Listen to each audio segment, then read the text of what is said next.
నిన్నటి రోజు జరిగినటువంటి అగ్ని ప్రమాదం చాలా తీవ్రమైంది. చాలా నష్టం జరిగింది. మడక్సిర అగ్రికల్చర్ మార్కెట్ యార్డ్లో పైపులన్నీ కూడా ఆ కంపెనీ గతంలో చంద్రబాబు నాయుడు ముఖ్యమంత్రి ఉన్నప్పుడు 18-19 సంవత్సరంలో ఈ మడక్సిర పట్టణానికి 24 గంటలు కూడా తాగునీళ్ళ ఉద్దేశంతోనే చంద్రబాబు నాయుడుకి ఆశీస్సుతో 64 కోట్ల రూపాయలు ఆ రోజు మంజూరు చేయడం జరిగింది.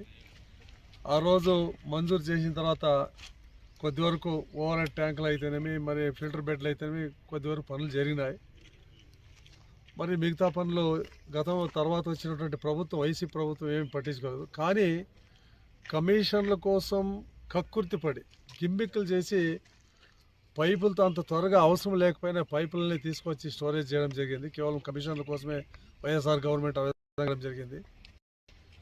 మరి పైపులు తీసుకొచ్చి దాదాపు 3-4 సంవత్సరాలైనా కూడా ఎక్కడ కూడా ఒక్క అడుగు కూడా పైపులు వేయలేటువంటి దుర్భరమైన పరిస్థితి.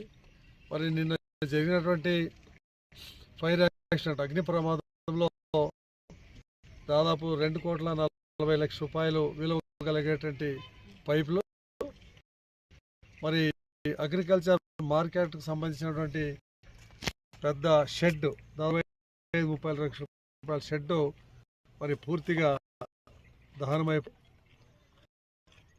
బాధితులు తప్పిదస్తులు ఎవరుండా కూడా వాళ్ళ పైన చర్యలు తీసుకోవాలా. నిష్పక్షపాతమైనటువంటి కర్ణాటక పావగడ నుంచి, హిందూపూర్ నుంచి, ఎందుకంటే మాకు ఒకటే ఫైర్ ఇంజన్ ఉంది మడక్సిరాలో, మరి హిందూపూర్ నుంచి కర్ణాటక రాష్ట్రం నుంచి వచ్చి వాళ్ళందరూ కూడా ఎక్కువ ప్రమాదం కాకుండా అరికట్టి దాన్ని ఆర్పిన దానికి వాళ్ళకు మా ప్రభుత్వం తరఫున కర్ణాటక ప్రభుత్వానికి, పావగడ అధికారులందరికీ కూడా ప్రత్యేకమైన ధన్యవాదాలు తెలియజేస్తున్నాం. అదేవిధంగా హిందూపూర్కి సంబంధించి అగ్నిమాపక సిబ్బంది కూడా, మరి తనకు సంబంధించిన అగ్నిమాపక సిబ్బంది కూడా, మరి మడకు సంబంధించిన సిబ్బంది కూడా ఎక్కువ ప్రాణ నష్టం లేకుండా, వ్యక్తిగతమైన నష్టం లేకుండా కాపాడిన దానికి వాళ్ళు ప్రత్యేకమైన ధన్యవాదాలు, కృతజ్ఞత తెలియజేస్తాం.